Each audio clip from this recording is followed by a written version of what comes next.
নমস্কাৰ। কবিতাৰ শিৰোনাম প্ৰকৃতি। কবি জয়ন্ত বৰা।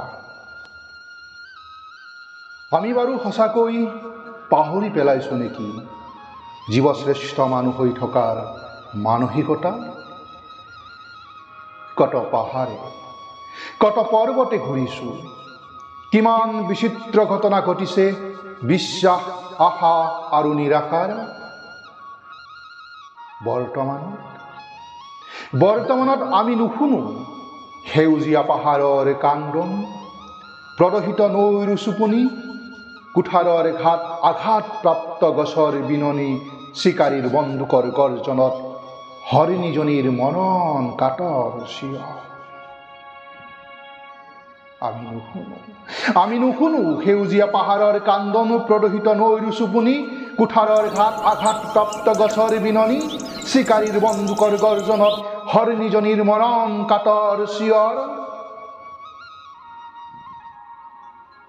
সকলোবোৰকে অঘৰী কৰি আমি ৰংঘৰ সাজিছোঁ কংক্ৰিটৰ মহানগৰত, ফুলুণ্ঠিত মানৱতাৰ চিৎকাৰত আমোদ প্ৰমোদ কৰি বিস্তাৰ কৰিছোঁ সংকীৰ্ণ মানসিকতা। আমি পাহৰি পেলাইছোঁ নেকি প্ৰকৃতিক বংশ বিস্তাৰ লাগে। বনৰ পশু পক্ষীবোৰৰ ঘৰ নোহোৱা হ'ল, মাছবোৰে ভয়ত শিলৰ ফাকতে লুকায়। জীৱশ্ৰেষ্ঠ মানুহ হৈ আমি পাহৰি গৈছোঁ মানৱীয়তা, পাহৰি গৈ আছোঁ প্ৰকৃতি থাকিলেহে আমি থাকিম, পাহৰি গৈ আছোঁ আমি যে প্ৰকৃতিৰ অবিচ্ছেদ্য অংগ। জীৱশ্ৰেষ্ঠ মানুহ হৈ থকাৰ মানসিকতা।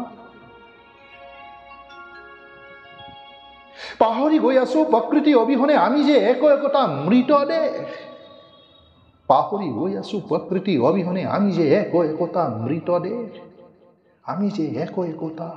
মৃতদেহ।